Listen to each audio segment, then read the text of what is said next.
Jadi begini Bapak Ibu, ini saya melakukan sebuah presentasi atau bagaimana memandu perencanaan pembelajaran pada pengelolaan kinerja BMN di SMP Negeri 5 Canduro. Dan ini pernah sudah saya sampaikan, tapi kita sampaikan lebih detailnya di sini, ya. Bahwa perencanaan pembelajaran itu adalah langkah penting dalam proses pendidikan yang bertujuan untuk memastikan pembelajaran berlangsung secara efektif dan efisien. Nah, berikut ini adalah panduan yang dapat membantu dalam perencanaan pembelajaran. Nah, untuk dapat kita merencanakan sebuah pembelajaran yang berkualitas, kita itu merujuk dulu pada rapor pendidikan kita pada tahun 2024.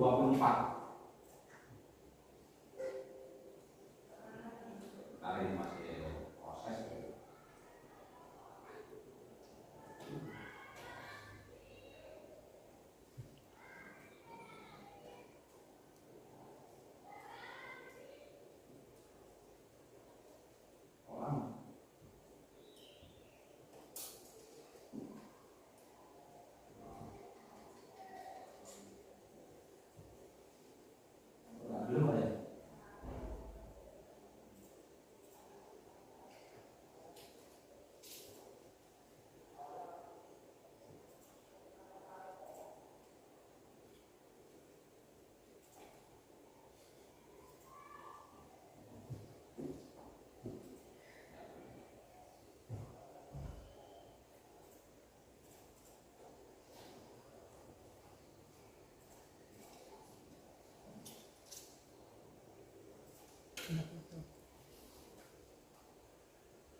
Ini adalah rapor pendidikan kita.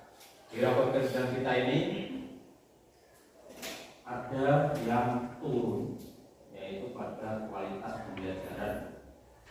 Nah, kenapa turun? Nah, ini yang perlu kita pahami atau kita mengerti adalah apa yang perlu kita perbaiki. Nah, terus apa upaya sekolah untuk memperbaiki supaya kualitas pembelajaran sekolah kita ini lebih baik? Yaitu sekolah akan mengadakan peningkatan kompetensi guru dalam memahami kurikulum dan bagaimana cara mengajarkannya. Ini bisa dilihat di sini ya. Ini di sini ya ada. Terus berbagai pemahaman-pemahaman yang disampaikan oleh kita, di mana itu baik dalam rapat ataupun di kompleks sekolah yang dilaksanakan seminggu sekali pada setiap jam terakhir atau setelah 6 bulan di hari Senin. Dan juga kita lakukan beberapa kali pertemuan. Kualitas pembelajaran ini muncul pada rekomendasi prioritas BPD pada SMP Negeri 5 Canduro tahun 2024. Yang mana kualitas pembelajaran ini yang menjadi turun di mana, yaitu metode pembelajaran dan penerapan praktek inovatif. Ini metode pembelajarannya pula. Maka pembelajaran ke depan ini jangan pakai yang konvensional, pakai yang disarankan atau yang direkomendasikan oleh guru. Kalau kita konvensional, ini sudah tidak zamannya lagi. Lebih-lebih di kelas hanya menggunakan metode ceramah. Maka yang dipersiapkan apa? Nah, nanti kita bisa di apa yang akan saya sampaikan. Yang kedua adalah kita juga bisa melihat pada rapor pendidikan kita tahun 2024. Di sini ada kemampuan yang paling hijau, yaitu lagi-lagi adalah kualitas pembelajaran yang nilainya turun dari tahun 2023. Ini turun, yang lainnya yang baik ini pada sini numerasi baik ya. Kualitas pembelajaran turun. Nah, karena turun, maka ini yang menjadi pokok atau prioritas gitu.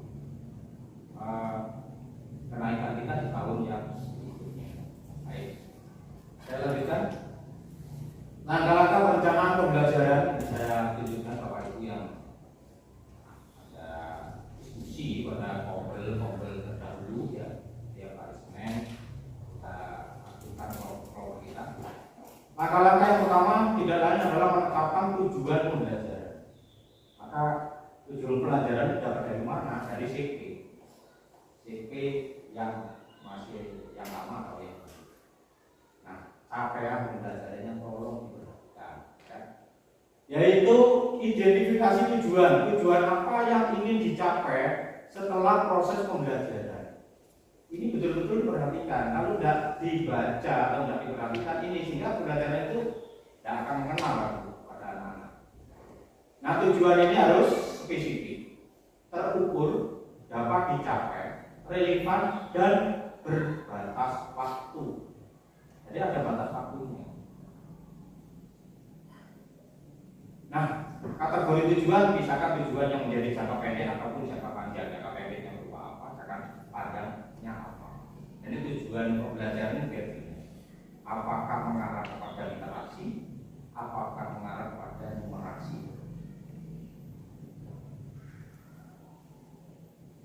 Bisa ya, bisa dipahami ya? Baik, saya lanjutkan. Analisis kebutuhan belajar. Yang kedua, langkahnya adalah evaluasi kebutuhan peserta didik, pahami latar belakang, kemampuan dan kebutuhan peserta didik. Jadi kalau kita menggunakan pembelajaran diferensiasi, kita harus punya dasar. Dasarnya apa? Latar belakang, kemampuan, kebutuhan peserta didik. Ini betul-betul diperhatikan pada saat menjenengan Bapak Ibu masuk ke kelas. Anak-anak itu ajane pelajaran perlu sing koyo apa sih?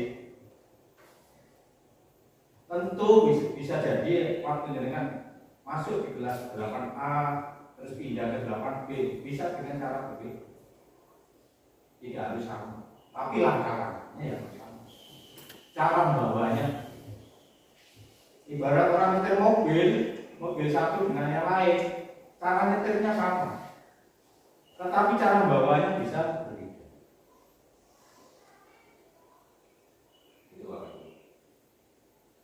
Lanjut ya. Yang kedua, yang lanjutnya adalah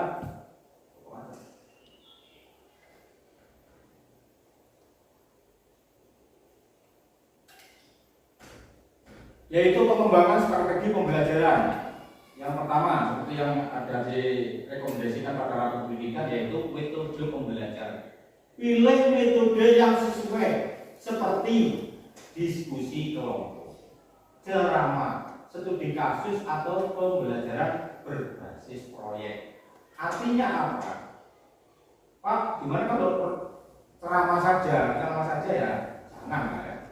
Untuk pengantar bahwa Ibu di dalam kelas itu pakai ceramah. Maka muncul nanti adalah pertanyaan. Nah, setelah itu adalah diskusi kelompok, presentasi, refleksi, dan lain-lain. Jadi kalau masuk kelas bawa buku paket saja, ya berarti pembelajaran dapat dipastikan tidak sesuai dengan pengembangan strategi pembelajaran. Intinya Mas. Nah, yang kedua adalah media pembelajaran. Tentukan media yang akan digunakan seperti buku teks. Buku teks ini satu media, video atau sumber digital yang lain, atau sumber manual yang didapat itu ada. Jadi kira-kira itu bawa tidak buku paket saja, itu banyak yang lain bawa PP, dilengkapi dengan metode pembelajaran agar LKPD yang dibuat sendiri. Pakai AI boleh, pakai Canva boleh, pakai apapun. Kalau tidak bisa belajar sama saya. Ya. Saya lanjut. Penyusunan materi pembelajaran. Banyak di antara kita kalau bicara materi pembelajaran, tapi Pak di buku sudah tidak demikian. Pada pembelajaran materi itu disertakan dalam apa itu rencana pembelajaran. Walaupun itu berupa lampiran, walaupun tidak banyak misalnya, tapi ada materi yang disampaikan, termasuk videonya yang ada. Nah, materi itu apa? Yaitu organisasi konten sesuai materi secara logis dan sistematis yang akan disampaikan dalam pertemuan.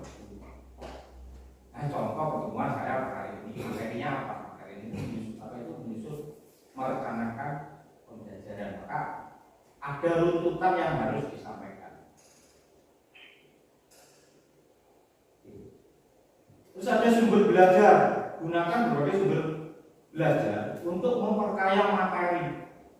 Nah, sumber belajar itu bisa dari website. Website berarti bisa disampaikan nanti di rumah, pakai HP misalnya kalau sekolah dilarang pakai. Nah, kalau tidak pakai tayangan, carikan apa itu sumber yang ada di website. Biar ada literasi antara guru dan siswanya. Tanpa literasi kita tidak akan bisa mengikuti perkembangan pembelajaran atau perkembangan kurikulum yang sekarang ini akan terus bergerak.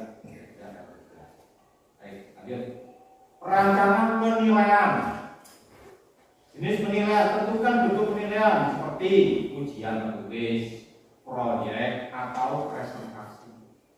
Jadi pada saat menyampaikan tujuan itu sampaikan juga penilaian. Nanti apa yang akan dinilai pada saat mungkin di menjelang akhir pelajaran.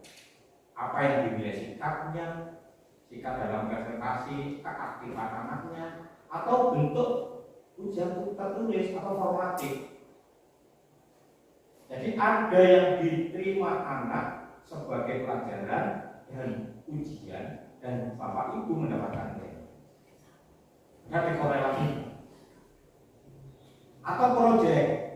Nah, proyek ini berbatas waktu. Proyeknya apa yang mau dibuatkan, maka metode pembelajaran nanti mengarah pada project based learning atau project.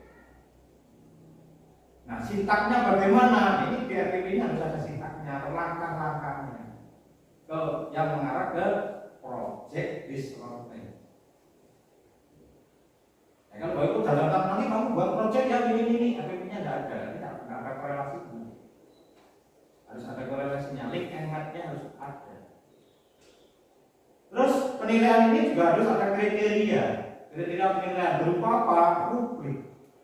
Jadi kalau membuat demikian dapat nilai sekian, kemudian dapat nilai sekian. Itu namanya rubrik.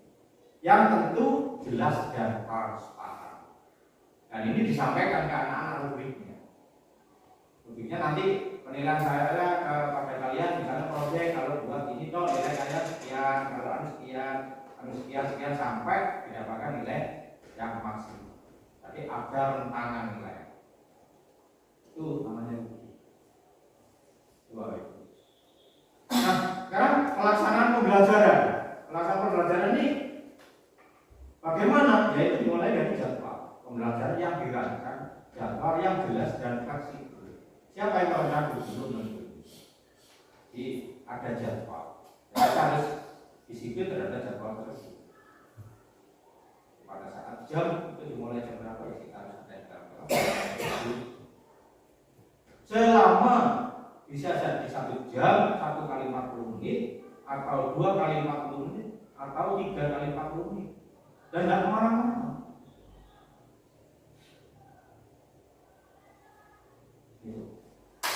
Apa yang terjadi di sana yaitu kolaborasi dan komunikasi. Pastikan ada komunikasi yang efektif antara pengajar dan peserta didik.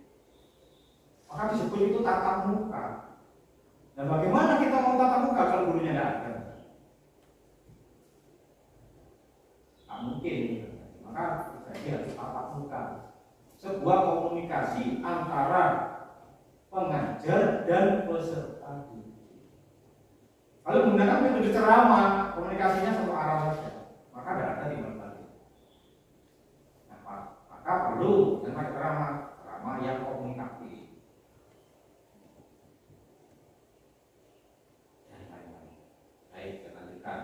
Terakhir, ini adalah evaluasi dan refleksi. Dengan mengikuti panduan ini, kami harapkan pembelajaran dapat berjalan lebih terstruktur dan mencapai hasil yang diharapkan. Selalu ingat untuk menyesuaikan perencanaan dengan kebutuhan dan kondisi yang ada. Jadi dalam membuat perencanaan ini tolong diperhatikan dengan kebutuhan peserta didiknya apa, terus bagaimana metodenya, bagaimana medianya, bagaimana pelaksanaannya, bagaimana penilaiannya. Ini harus link semua, runtut disampaikan dari awal sampai dengan akhir. Kira-kira kalau itu disampaikan, perencanaan ini dibuat sebaik mungkin sesuai dengan runtutan, insya Allah pembelajaran kita di kelas itu akan interaktif anak-anak. Dan jangan lupa bahwa pembelajaran itu adalah bersama dari semua. Baik, itulah paparan saya terkait dengan pemandu perencanaan pembelajaran. Harapkan nanti Bapak Ibu merencanakan pembelajarannya itu Pak RPP sebaik mungkin dan segera nanti disampaikan ke saya sebagai upaya umpan balik ya. Itu yang bisa saya sampaikan.